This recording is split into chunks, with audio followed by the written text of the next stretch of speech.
Hey everybody, I'm very excited today because I have a guest speaker with me today, and her name is Jenny Van. And our topic today is going to be investing in California real estate and specifically units. So here is Jenny Van, and she is a good friend and mortgage broker. So, Jenny, tell me how you got into the mortgage business and also in investing on units. Okay. Second career for me in mortgage. So transition, I guess, and fell upon it because I knew that I didn't want to work for someone anymore. Oh, nice. And so mortgage kind of opened up the doors. And with that being said, 2011 started investing in my first fourplex, which I knew nothing about. But Wow. took a chance, and then it just kind of started from there. So only 14 years ago is when you bought your first 4 units. 14 years ago. Wow, 14 Is years it? ago. Yeah. Okay. And how many units do you own now? We have 71 units total. Wow. Isn't that amazing? It is. It's been a journey, a good journey, and you know, I get excited when I can teach people, how to do it, because it's been, it's not easy, but it's been very rewarding. Very good. So would you say that you used money from your business in mortgage? You saved up money and then you used that to purchase units to start off with? In the fourplex, it was at the time 20% down. And so we did have some money saved up where we were able to do that. Plus, obviously, the prices were much lower in Right. 2011, Okay. which was very helpful. But also moving forward, we took money out of the fourplexes. So as equity increased in the 4-unit market, which I do 1 to 4, residential's called. And so we were able to tap into equity to be able to then leverage and start, being able to buy other units Great, great. as well. So what that means is buying that first one and then waiting, paying it down and letting it appreciate and then taking some money out to buy your next one. I think so. Yeah. And what, as a matter of fact, I'm trying to help a client now in the Fresno area. So a lot of my things are in the Fresno area besides Long Beach. But they've only invested in single family residences. And many of them, they have a lot of equity. So we started formulating a plan on how it would look for them to tap into that, because they do want to get into multifamily. Right. And either have a duplex or 4 units or whatever that looks like for them. But again, because they have so much equity in what they own, are ready to kind of tap in to be able to either pay cash or have a down payment. That's a great point. And I'm listening personally because I'm also somebody who has condos and single family and, have been shy about getting units. So this would be a way, is to look at your whole portfolio of what you own and see where the equity is and potentially leverage that to get more units. Absolutely. Yeah. Absolutely. So what is the advantage of having units over single family properties?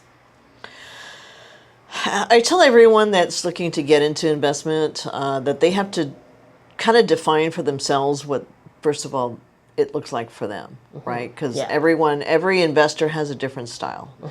I didn't know going in at the time what was different for me. It just something came about and I took a leap and I went forward with it. But what I learned for myself was that as this journey went about, that I would, if something happened, a single family, if somebody leaves and your renter leaves and you have a mortgage and you have a payment, you have to be ready to make that payment, right? Until the time where you fix up the unit, whatever it may need, and then you get a new renter. For me, units is a way to mitigate that risk, where if one of my units goes empty and I have to take time to paint, refurbish it, whatever the case may be, I still have 3 other units that are paying that mortgage. And so it's not really affecting me in that manner where I'm like, oh my gosh, I got to come up with 2 payments if somebody owns a home and then also has to pay that empty unit. That's a great point. Yeah, as I was listening to you saying that, I thought, oh, well, they don't stay empty that long, these single families, but that's not always true. I did have a house in Washington State that was empty for several months because it had significant work that needed to be done. Yeah. And it does hurt you. You end up having to take money from other sources to pay that mortgage. Yeah. You have to find a renter. Right. Whatever work needs to be done, and Right. you have to find those people. So yeah, I think that owning units, I mean, that mitigates that risk, and for people who may just be starting out, and depending on your, goals, so to speak, to live in one and then buy something that, again, the tenants, or whether it's 2 units, 3 units, 4 units, and they help you can pay that mortgage while you're living in something, then that's another way to obviously benefit and not have to have a huge payment. That's a smart move. So in the beginning, you mentioned about you started in 2011 when prices were lower. So price is usually a huge objection these days. People feel like the prices are so high, I'm never going to be able to buy in this market.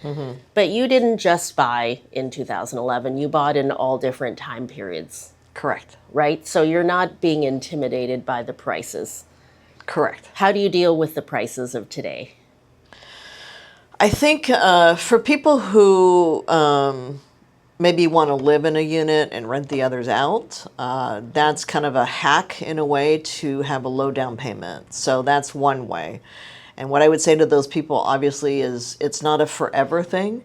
So if you can get in with 3.5% or 5%, and you're living in something, maybe it's not in the area that you would hope for, or perhaps not in the city you may have hoped for either. However, it's not a life sentence, right? So you live there for a year, and then you're able to kind of move on from there and rent the other one out.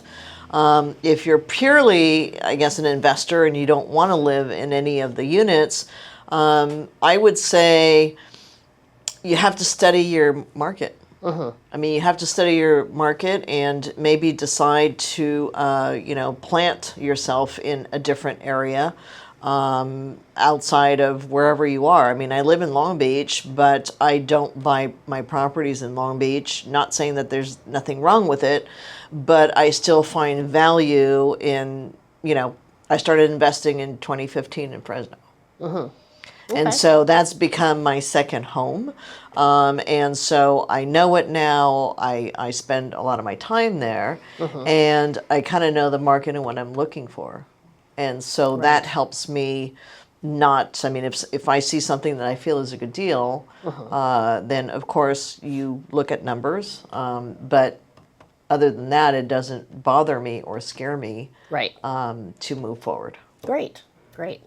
And when you pick a market to look at, like Fresno, are you picking it because it's driving distance, still in California? You decided not to invest out of state, for example?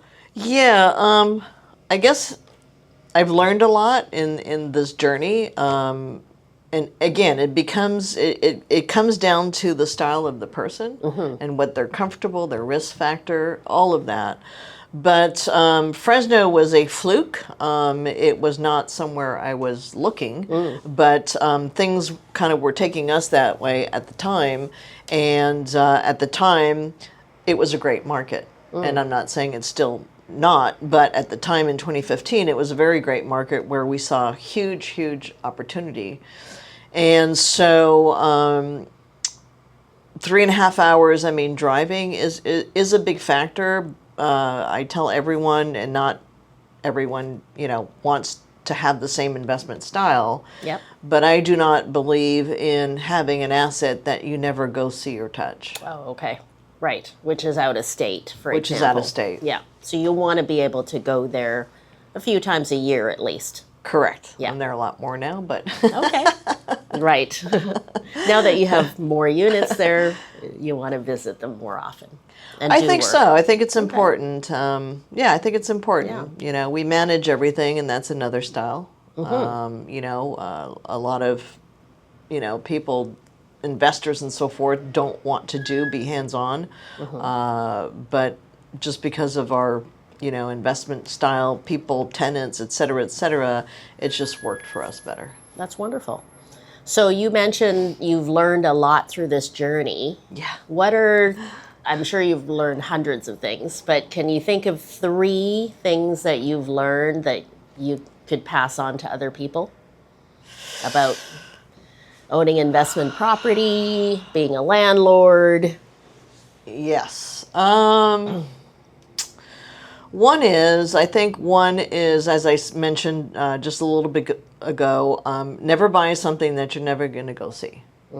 So I think that's really important. Never let your asset, you know, never let your asset go into someone's hands, you know, that you're never going to go and see, right? Meaning property management. So I do believe that you have to go see what you own. Okay. 2 is, I would say that when people start investing in property, they sometimes do not understand what comes with that. And I mean, you know, the vacancies or the repairs and so a lot of times, you know, I feel that numbers really matter. Right? I think that whatever, I always tell my clients, if you're buying to invest in anything, single family, you know, single family is a little bit different, but even 2 or 3 or 4 or more, you have to look at the numbers because it's not just property tax, insurance, and mortgage. Okay. Right? There are other costs. Correct. And repairs, significant. Correct. Yeah. Your net, if you're, you know, oh wow, I'm making $800 a month. It's not really true. Right. Right. Not when you need a roof soon or whatever, exterior work. Correct. Yeah. Correct. Interior. Yeah. And I would say the third is, I think the third biggest lesson I feel in our investment style is that tenants are people. And so always, it's not that you have to answer your phone 24 hours, but you have to, I think that when you show, you know, the people who are renting from you, that they are also important and people, and not letting them go by the wayside, and, you know, not being responsive to them, they will, in my opinion, take care of your stuff more than if you just never talk to them. That's great. Yes, they are people, and some of the best landlords that I've met have really treated their tenants like, not family, but they've said they're like your employees. So you invest in your employees, they're going to take care of you too. Yeah. Yeah. I would say those are, I guess, the top 3 and what Great. I think I've learned. Excellent. So in terms of price points for a city like Fresno, what would a fourplex in Fresno? I'm sure there's a wide range, but what's an average fourplex cost in Fresno that you can purchase? Since it's a market, you know. Yeah. Yeah. I think when we started, and we do in multifamily, we do per door, right? Yes. So a per door Price. So at the time, 2015, doors were 35,000. 35,000. And now you have a range upwards of, I've not seen anything probably below 108 to 125. Oh, okay. So, and again, it depends on area and, you know, if they're 2-bedroom, 1-bedroom, you know, that kind of stuff.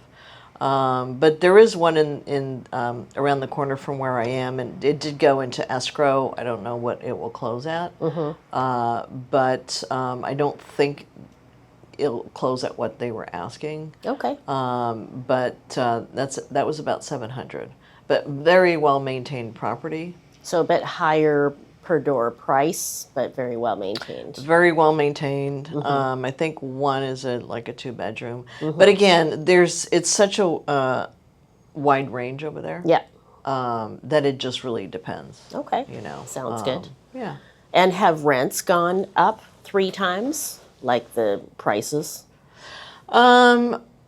I think rents are fairly decent, but as a whole, I don't know your opinion about Long Beach. I know what our rents are in Long Beach, and I know what rents are in Fresno. So obviously they're not equal. No. Right. Right. But I have been hearing from talking to different people that rents are stabilizing. Everywhere? Kinda. Okay, so they're not going up, they're not going down. Yeah, I hear that rents are starting to come down a little bit. Oh, okay. But they're stabilizing, and so yeah, they're more or less stable. So maybe don't overpay for units, expecting that rents will just keep doubling. Correct. That's because I don't think that they are right now. Right, right. Which makes a lot of sense. Yeah. Yeah. So how about this? When people talk about, I need to get out of California, it's so the tenant laws are so strict, and Yes. Have you heard those kind of things? Yeah. I mean, I've some people have sold their things and gone, again, because they say, oh my gosh, it's so easy, you can evict somebody right away, and of course the laws are stricter. It's I understand it. It can be frustrating, but I also understand it. Okay. So, and again, I guess for me, that kind of goes back to making sure that you are invested with the tenants that you have. Right. Because, I feel it's been our success that we are hands-on. I mean, we do talk to them if they have an issue. Because the laws are very much towards tenants. It's very difficult today. Right. You can't just choose, that you don't want someone there. Right. And so a lot of people do go out of state, which is fine. But again, I mean, it doesn't mean things are better, right? Right. Sometimes the grass is not. That's a great point. The grass is not always greener on the other side. Right. And so you have to be able to try and manage the best that you can with what you have. Great point. Okay. Any final words, any advice in terms of mortgages, getting loans, first-time home buyers? Yeah, I mean, again, if someone's interested in the opportunity, I would just say, do not be, what's the word, feared by it, or do not. Yeah, don't be afraid of it. Yes. You just have to be educated and understand what the options are, and even if that is going to, a different city, if you want to start investing.